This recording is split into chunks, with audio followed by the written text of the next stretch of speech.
All right, so we actually are getting kind of close to the end here, and I wanted to make sure that you guys had an opportunity to ask questions about anything that you want related to FIRST or college or my opinions on things. I'm open to whatever. What things would you like to hear about in the future? Even if it's just like, gee, I really wish somebody would have talked about X. That's a 100% perfect, valid comment to make. So anything that you guys would like to ask questions about? Don't care about what it's about. No?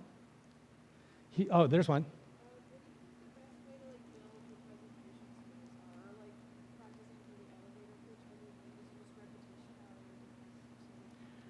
So what are the best ways to develop your presentation skills and the elevator pitch? I'm going to put those in two categories. When I was in high school, I was a fun guy. I mean, I generally got along with most people. I was not what you would call an academic by any stretch of the imagination. So when I got into college, I had to do a lot of relearning of things because I kind of screwed off in high school. I had 14 shop classes my senior year. I don't know how they let me do that, but oh well. I think one of the most valuable classes I took in college, the two of them, for a computer science guy, which was kind of interesting: technical writing and speech communications 206. That was at the UW, and speech communications was, they didn't care what the topic was, you had to get up and give a speech about it. And it caused me to learn how to organize my thoughts and how to organize a presentation and get up and feel comfortable about it. And it's all about like being prepared. The selecting motors thing I did, I probably spent maybe 3 hours on it, maybe 3 or 4 hours. Now, I have a great deal of technical experience on how that sort of stuff works, so it wasn't all new material to me, but I prepared for it, and I kind of rehearsed it to myself several times, actually, and I was pretty comfortable with it, and before you guys got here, I actually ran through my slides to make sure I remembered what it was I was going to do, and I am notorious for going and referring to the previous slides. You saw how much clicking back and forth I did, but that's okay. So I think the skills for doing a good presentation are, part of them, the hard ones for most people are actually the psychological ones of, it turns out that people are here and they're generally going to be interested in what I'm saying. Some people aren't, and they're going to nod off, and that's fine. You can ignore those folks because they're ignoring you. But realizing that you can come up and speak with confidence about things that you've prepared for, I think is really, really important, and that people are generally interested in what you have to say. Speaking from experience, I'm 56, so I've got a lot of experience to speak from, and I know younger people don't, and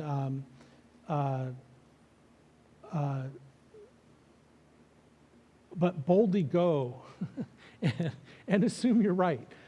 So there's a little bit of it as being cocky. There's a little bit of cockiness to giving a good presentation, is knowing that I've researched my subject well enough that I believe I'm right, but I'm also 100% comfortable being wrong. And that's actually a pretty good stumbling block for a lot of people is, oh my God, I'm a fake. I don't know what I'm doing, right? I don't really know this stuff that well. It's called the imposter syndrome. If you ever want to look it up, the imposter syndrome stymies a lot of people because, I'm the co-chair of the First Executive Advisory Board. You know who my other co-chair is? Woody Flowers. You know what I am? I'm an imposter because I'm supposed to meet with Woody, right? And so it's this weird thing is like all of us have this like this minor amount of fear that somebody's going to figure out that I really shouldn't be standing up here trying to convey information to you.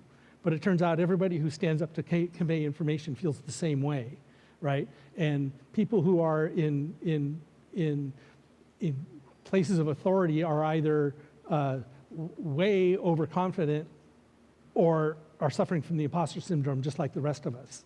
So that's something they don't really convey to lots of young people, is that, yeah, I'm getting up here, I'm kind of faking it. I'm trying to be honest, and I'm trying to tell you things that I know and things that I believe, and that makes it easier. And but I also am likely to be wrong, right? Where was I going with that? The confidence part about getting up and speaking is pretty big, and practicing it makes a lot of sense. Practicing it in front of your friends is hard, you know? So practicing it in front of people you don't know and giving it in front of people that you don't know is actually way easier, because you're less likely to get the giggles, which if you're presenting to only people you know, the room will be entirely full of distractions for you, and you'll get a very false sense of what's going on. So finding a way that you can practice in front of not them but their parents, not them but your teachers, doing it full of a room full of peers is spotty at best. Do it in front of somebody else's class, right? Go give a presentation in front of go to the elementary school. Go give a presentation in front of the 6th graders or 5th graders. 5th graders, go with 5th graders. They will ask you questions that will make you feel like an imposter. Because I'm 56. Last time I talked to 5th graders, I walked out feeling like a complete idiot because they knew a lot more about it than I did. I was shocked, right? Does that make sense? So that sort of confidence building and that sort of practice, don't do it with people you know. Try and find a way to do it with people you don't know. And I think doing it in front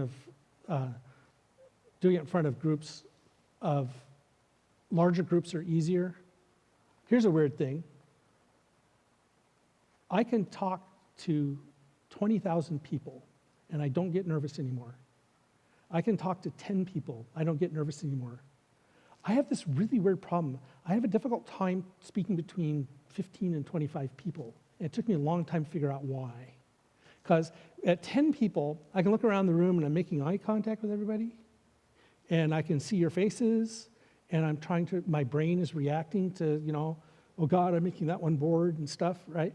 At 10 people, I see that. At over 25 people, it's just, I don't notice. And 20,000 people, I can't see any faces at all, so I just sort of go with it.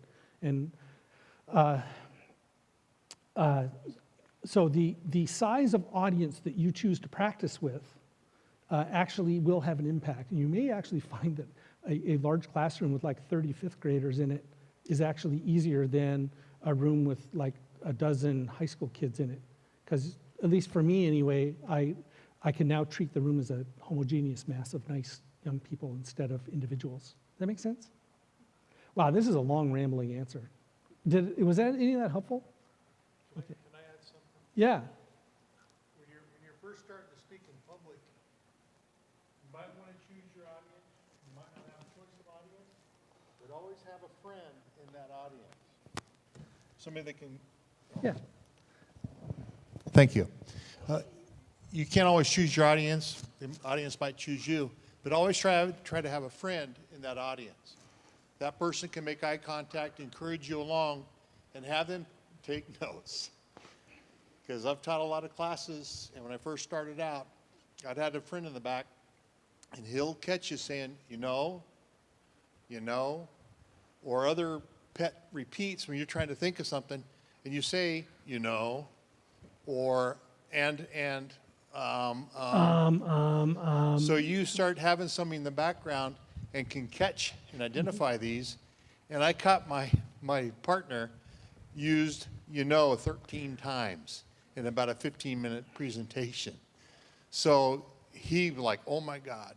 So you have these moments, and each time you do it, it gets easier and easier and easier. In high school, I couldn't speak in front of people, not for diddly. And I was doing that for a living for a while too, so just keep plugging away, but practice, practice, practice. So if you ever watch Woody speak, Woody, Woody is my mentor, and I sit and I watch him, and I've asked him, so why, how do you do this? And he taught at MIT for many years. He's done lots of speeches, a lot of stuff. He actually usually has a script that he's reading, but he writes it, and he uses very short declarative sentences a lot. And he'll whittle it down. He'll start with a complicated sentence, and he'll throw away all the words that don't really need to be there. And so when you watch him speak, and he gets his points across so eloquently, because everything is a short declarative sentence, stop. I don't have that skill. He does. But I think one of the harder parts of public speaking is knowing when sometimes your sentence is trying to say too many things at once. Use more periods than commas when you write. Oh. So I'm terrible at public speaking because I stutter. And but to help you, I would seek out a Toastmasters club in your area. Those are extremely helpful. There's usually one close to your area somewhere. Toastmasters is important. The other one that I tell my kids to do is I send them out in the yard and I says, okay, you got to do a presentation. I want you to shout it out in the middle of the yard. Just go out in the middle of the yard and just shout the whole thing out. Get comfortable in your own skin. Get comfortable with your own voice. See, I'm not comfortable with my voice right here. But the more I do it, the easier it is. And so you have to get comfortable in your own skin. And I think between Toastmasters and that and just the repetition, I think you'll just keep doing better and better.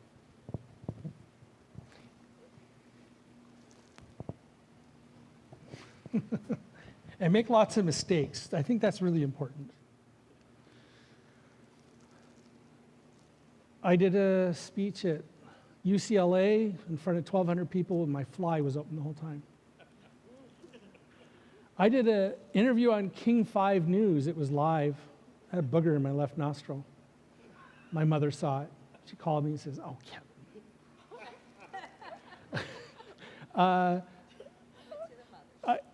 I once did a one-on-one conversation, and I called the person the wrong name the entire time, right? So I have lots and lots and lots and lots of failures to go with all of this. Some of them are more embarrassing than others. One of them was on film. Luckily, the internet wasn't prevalent at the time, or you would be able to find a video of me being interviewed by Jesse Jones or whoever the guy was with.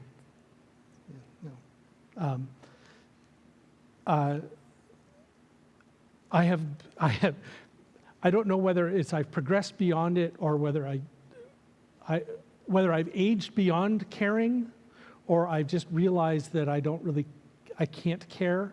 I don't know what it is, but I really am not afraid to be wrong. I will say very, very bold statements on things that I believe. I don't try not to, give misinformation, only to turn around in a room full of extremely smart first mentors and get it handed to me that, hey, look, no, you're completely wrong, and here's why. And I'm willing and accepting of that.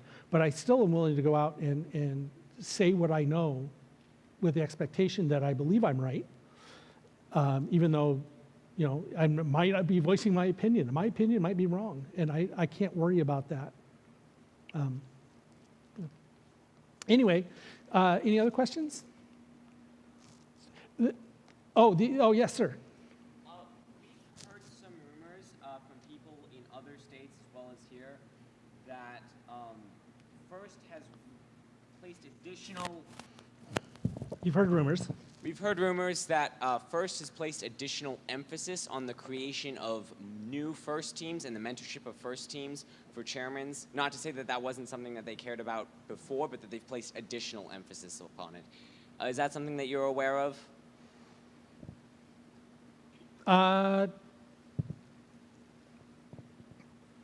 Yes, that statement is probably a distillation, a very condensed version of we're trying to reemphasize the goals of outreach and the goals of making our community, our first community, stronger. And that encompasses getting out in the community and making sure that people are aware of first, making it loud, as Dean always says. And part of that actually is going out and making sure that new first teams, that our program continues to grow. Because one of the great irritants for, I know for Dean especially, is he has no idea why this thing hasn't, there should be a team in every school in his opinion, and actually in my opinion as well. And so we do want it to grow faster. And I think that that is a part of what the judge advisors do discuss, those sorts of things. So I don't know that I would distill it down to that much of a bullet point, but it is a very good bullet point to actually have a story for that, hey, we helped start more teams, and that is part of our strategy. Okay. And that's why chairmans exist. I mean, chairmans has very little to do with the robot. It's all about that stuff. Okay. That's a great question, though. Yes, Sid. So, Here you go, Sid. I heard that, first is stop build day. Yes. So how is that gonna work now? Oh, very interesting. So there was an enormous debate about whether stop build day was a good idea or a bad idea. And I was fortunate to, my opinion was part of the mix of things that went into this decision. Some people think that those decisions get made very flippantly, and trust me, they are not. There was an enormous amount of debate about whether it was a good idea or a bad idea.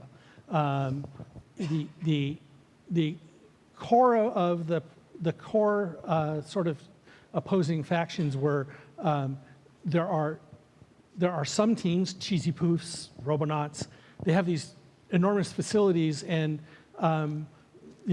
they're going to put a robot in a bag, but they have another robot they built right alongside it, and they're just going to keep right on going ahead.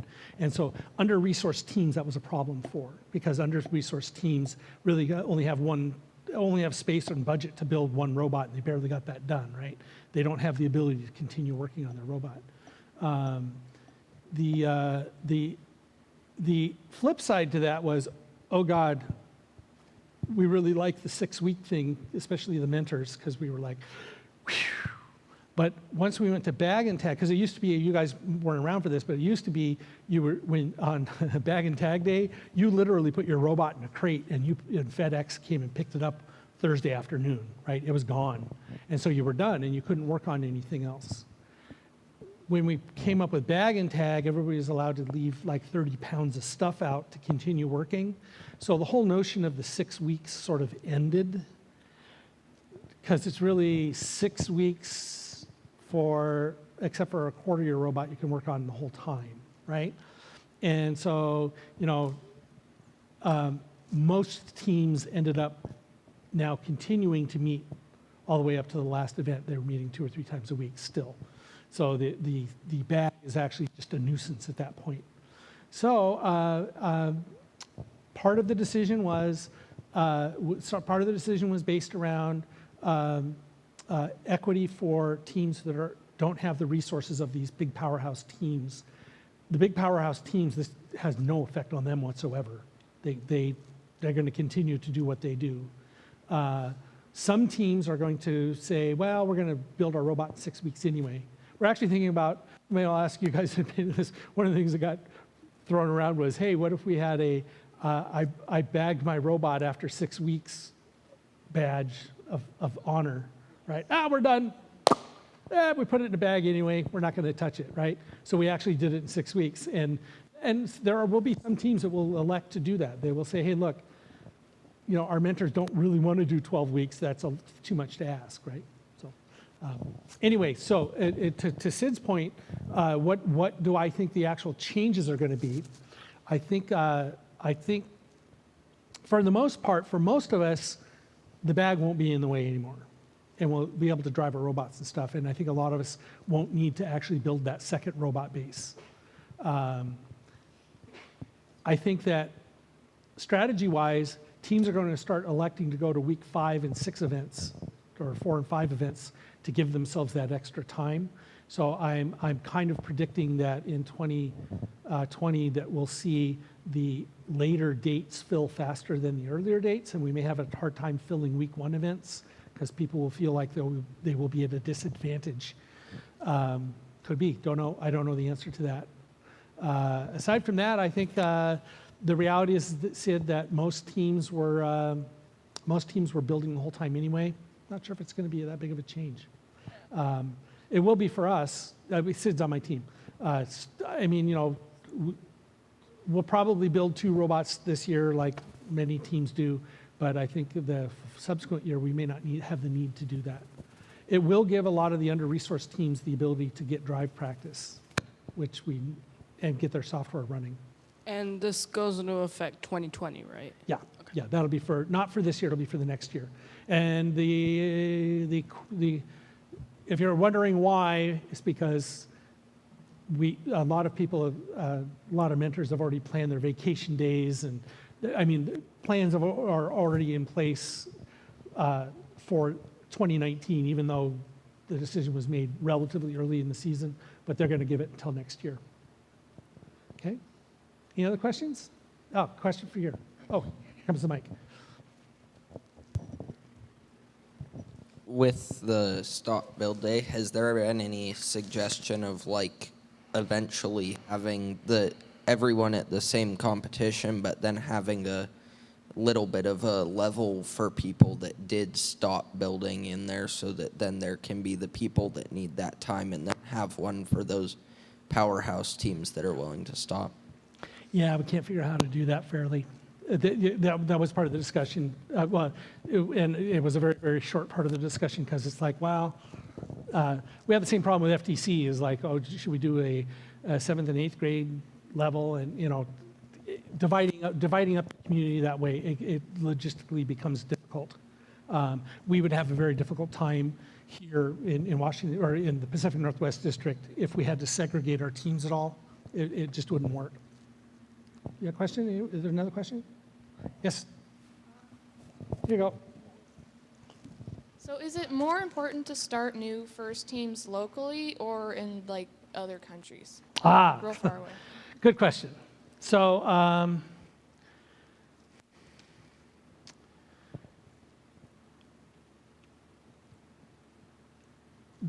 that is a very loaded question for the following reason. How much support can you actually give a team in another country?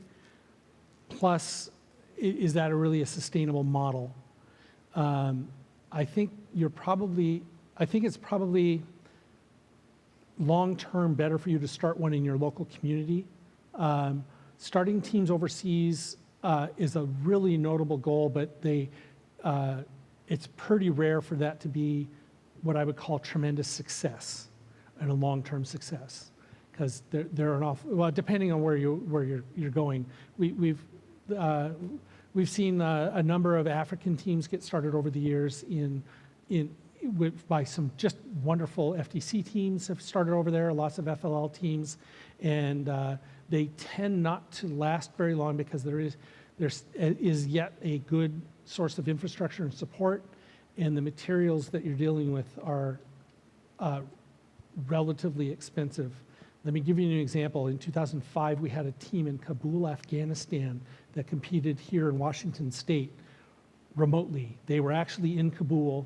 We had a Skype conference at 2:30 in the morning their time to do the judging, and the kit of parts cost, at the time, $375. The average yearly income in Afghanistan at the time was about $300 a year. So the kit for you folks, just to scale things up, the kit would have cost the equivalent of about $75,000 for a kit of Legos if you compared median income in the Seattle area versus what it is in Afghanistan. And that's one of the issues that we run into with international efforts like that. So heartstrings, absolutely, positively lovely. Practicality, I wish we had a better story. Starting Lego teams FLL teams is substantially easier because there's usually a Lego distributor in most countries.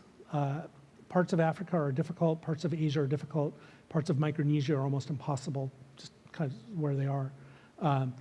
Trying to start an FRC team in one of those countries is probably asking too much. The import duties alone in some of those countries for importing the kit of parts is equivalent to the cost of the kit of parts. So that's a good question. I think long-term sustainability-wise, I think most of the judges have come to the realization, that the longer-term judges have come to the realization that local is actually probably a better bet. There are still some amazing examples of things that teams have done overseas. So if that's your passion, go for it. But if you're wondering if there's an edge to doing it internationally or locally, I think I'd stay local. Does that make sense? Okay. Thank you. Any other questions? Oh, there's one over here. So this is a more of a personal question. So when you went to the university, Yeah. did you know that you were to go CS, or did you not know? And if you did know, and if you didn't know, what really made you decide to do that? I got out of high school in 1981. I was going to be a cabinet maker. If you know anything about recent old history, almost 40-year-old history, you would know that in 1981 we were kind of at the tail end of a recession and unemployment was high. I couldn't get a job. So my mother said, Kevin, how would you like to pay rent, you unemployed slob? Oh, I'm sorry. You should probably either go to college or you should get a job, because I couldn't find a job as a cabinet maker because there weren't any. And so I ended up going to college, and my major was theater. I was a theater major. It's true. And I did that. I did that for 4 years, 4 years.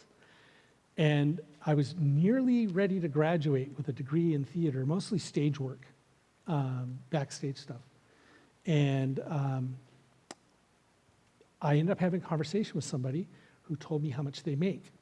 And his name was Bruce Jackson, and he was around 60 years old at the time. He had been doing this for 40 years, and he was making about $16 an hour, which would right now be probably the equivalent of about $25 an hour. And he had no benefits, he had no retirement plan. And we had a nice long discussion about that. I loved doing theater work. It was my passion. I got to plan things, I got to build sets, I got to play with all of this fun equipment over here. It was the best. And it's one of the lowest paying jobs, lowest paying degrees that you can get coming out of college. So I then had to actually go, I think I should probably change my major to something that I can make a living at and something more steady, because it's also a very, job security is really low in theater. So I had lots of interests. I loved building things. I was a nerd already. I was already building robots when I was that age. I had bought a Commodore 64, which was like one of the first personal computers you could own at home. And I taught myself programming. And it was something that I was willing to learn myself, right? That's the key to knowing whether you're passionate about something is, am I willing to take the effort to go learn something myself? That's my battery trying to die. Okay.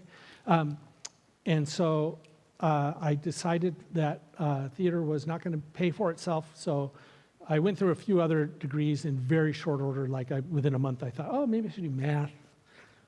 There's I looked at math and physics because I like the sciences and stuff. And I settled on computer science. So then I transferred over to the UW, and I was in college for 7 years, is what I'm trying to tell you. But, so that, it was an extraordinarily good move. The other thing I was doing after I really started thinking about it is I was looking at what does the future look like. This computer thing seems to be taking off, right? Now remember, when I started at Microsoft, there's like maybe 1,000 people. I think there's 650 people on campus or whatever it was. I wore a Microsoft t-shirt somewhere and people go, what's that? Never heard of it. Microsoft. That's funny, right? And nobody had ever heard of it before. And so I took a huge gamble on, I wanted to write operating systems. I knew that already. And so there were 3 companies to choose from. There was Hewlett-Packard, there was Microsoft, and IBM. And those are the only 3 that had commercially viable operating systems. And it turned out Microsoft was right up the street. I grew up in Juanita, by the way, so I'm local. That's a little bit about my personal background. So I worked at Microsoft from 88 to 96. I was a senior design engineer on Microsoft Windows. Have you ever taken an Excel spreadsheet and stuck it in a Word document? You ever seen that happen? And then you can click on the Excel spreadsheet and you can edit it. All of the system code that allows that to happen is the stuff that I worked on for the last half of my career there. It's actually how the operating system is put together, but if I tell you that, it doesn't make any sense to most people. But I was the manager of the COM layer, the component object model layer, and so I worked on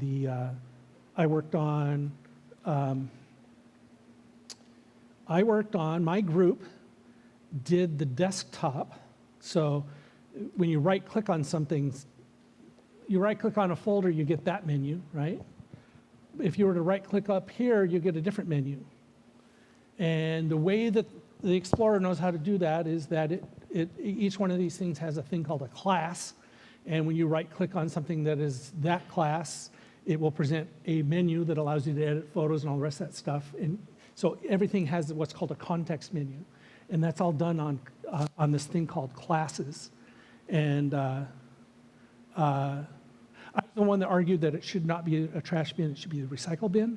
I will take credit for that. Congratulations, you've now met the guy who knows that. In first, everybody thinks I invented copy and paste, which is not true. I tried to explain one day that you can take a Word document and copy and paste it into an Excel document, copy and paste it into a Word document, and it works. So my code uses that, and the whole thing got shortened to Kevin invented copy-paste, which is really embarrassing. Once that room, it's like playing whack-a-mole, man. Every time I walk into first, they go, and I'm going, no, I did and yeah, so I gave up. I'm the guy who invented copy-paste, according to first, but that's not true. But you know what's really embarrassing is the guy who actually did invent copy and paste has an FTC team. He was at Worlds. And so my friend Dave Price, who's this gregarious master of ceremonies for FTC at Worlds, is always introducing me in front of the entire crowd. It's the guy who invented copy and paste. And every time I'm going, Dave, don't do that because it's not true. And this time I'm going, yeah, Dave, it's not true. He has the patent. It's not me. So anyway, a little aside. So and then there are, so this whole desktop, if you're really old, you'll remember Windows 3.1. It was really ugly and dysfunctional. But this whole thing, how all of this stuff fits together is the stuff that I worked on. Yeah, you can blame me for that. Anyway, that's what I worked on. I was very proud of it.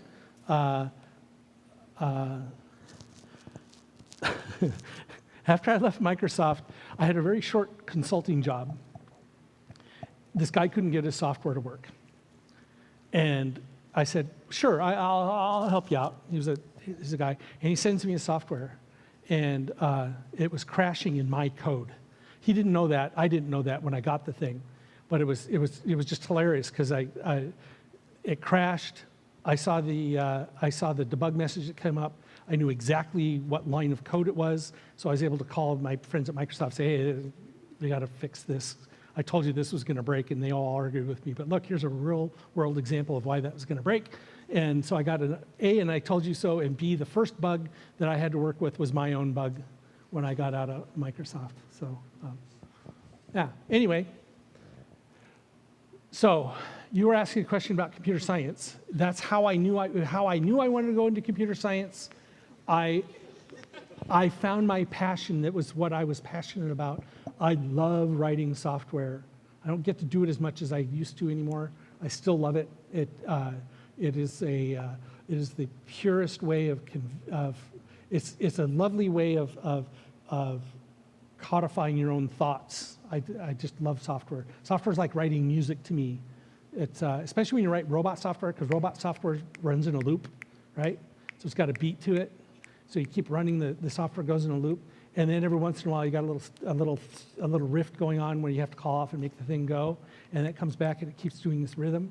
And when you write embedded control software, you have to sort of think in those terms, because if you go off on a riff that's too long, you lose the beat over here, and your robot hits the wall. So you have to come up with ways of starting up another thread. You need somebody else to play the other part, right? And so that's how I think about multi-threaded programming. It's like a band. It's like everybody's in the room and we're all doing this thing, right? And you can do your riff, but I got to keep my loop going, right? Otherwise, my robot's going to hit the wall. That makes sense? Yeah. That was really esoteric, but there you go. So, okay, Sid's got a question. So once you knew how to, that you wanted to get in computer science, Yeah. how do you choose between all these sub degrees like cybersecurity, game development? Like, how do you choose between those once you know you? Well, so when I started, computer science was a difficult program to get into, and there was computer science. Those didn't exist. There was computer science and computer engineering, which was a little bit different. Now there's several subspecialties, informatics, cybersecurity, there's a bunch of other things. It's what you're passionate about. It's the best subject for you to take in college is a subject that you're willing to try and teach yourself. I used to tell people, how do you know if you're passionate about something? If you went to Barnes & Noble and there was a magazine rack, what magazine would you buy? Right? What would you go out and buy a book for to read on your own? What interests you? What do you look up on the internet and go tinker with for hours and hours and hours? That is what a passion is. So that'll sort of kind of help guide you. I was building robots. I was writing operating system code. I extended the BASIC language on the Commodore to make it work with modems and stuff like that. I did all sorts of really interesting things completely outside my schoolwork. That was me as a hobbyist, right? Engineers are very powerful. The most powerful people on the planet are actually hobbyist engineers. Those are hobbyists with engineering skills that do crap on their own time, because those are the people you want to hire. You don't want somebody who's doing engineering for a paycheck. You want the person that's going to go home and live and breathe it and wrestle with it and come up with great ideas. So what that is for you, I have no clue. I wish I could give you a magic wand and go, shh. But I think computer science is going to be the dominant profession for at least the next 15 to 20 years. And it's backed up by economics data. So, Sid, question. This might be more of a question for teams here than you, but something our team struggled with and we really want to learn about, and I'll get out of captain slapping range, is how teams handle homework within their team during competition season. Last year, our head coach, actually, he's a teacher, so we did grade checks. Majority of our team dropped a whole grade point, dropped at least 3 grades per class, and it was pretty bad. And we're wondering how other teams handle those issues. I can just share what our school does. Is our school is treated as a club or an athletic activity, so they have grade checks every 3 weeks, and they have to be passing all their grades. Otherwise, they're suspended from the team until their grades are passing. Yeah, we do. But now you have to stand up when you talk because the camera can't see you. There you are. Okay, hi. So our team has, during build season and a little after build season, we have a mandatory homework hour. So you have to work on your homework or study something, or you're like, if you don't have any homework, then you have to study. Like, you can't just, like, not. And it's required, and you have to do it for an hour. And if you go to another classroom, then you have to get a pass to prove that you were doing work. Otherwise, you're not supposed to be at the meeting. Yeah? Did I miss anything? Can you give him a mic? Also, try and do a ton of homework during homeroom or advisory. That helps a lot too, if you have homeroom. Okay, so, hey, guess what? It is 4:03. I want to say thank you to all of you for coming down today. What'd you think of the format? Is this better than the hour-long things? Yeah? A little more interactive, a little more... And if you're going to drive this far, we didn't want to do something for an hour, 'cause that would be no fun, but, okay. It should intentionally have teams asking the other team's questions. I should have, yes, I actually had intended for that to happen, and yes, we will make that part of the next one. Thank you. All right. Thank you all for coming. I appreciate it very much, and if you guys should feel free to organize something just like this on your own. That was sort of the whole idea behind trying this. Nobody had to come up here and do an hour-long presentation. Those are hard to do, and we can do this with a relatively small group, and I think it was pretty informative. So thank you all for coming.